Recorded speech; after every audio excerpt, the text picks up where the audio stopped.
An elderly man in a wheelchair turned away from the Mobile Waterfront Rescue Mission. The encounter has received a lot of comments and shares on social media. We wanted to get to the bottom of it and sent WKRG's Maya Falgu out to investigate.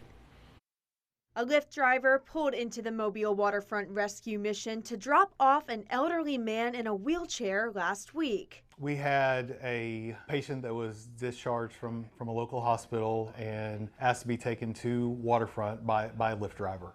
When the Lyft driver went up to the worker at the front desk to ask for help getting the passenger out of his car, he claims the worker said no. We all have moments where we respond in a way that we shouldn't. This might have been one of those instances. The driver claims the worker appeared not to care and said to take the man back to where he came from because they cannot help.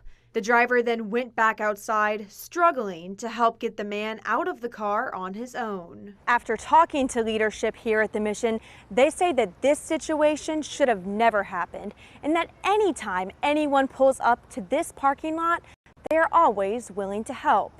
We try and assist them as much as possible. You know, if they have a wheelchair, to kind of at least get them in the wheelchair and into the building. I talked to Mark Isbell, who's in charge of public relations at the mission, and he ended up going over surveillance footage on what happened that evening. We weren't sure staff was involved or who was involved, so we were kind of able to kind of go back and look and say, okay, we can identify when the conversation happened. Isbell said that eventually another mission worker stepped in to help get the man out of the car.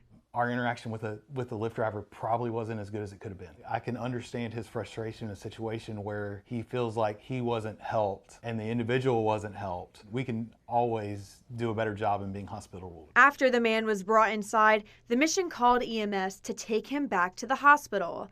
The mission is not equipped to care for people who need help performing daily activities. In Mobile, Maya Falgu, WKRG News 5.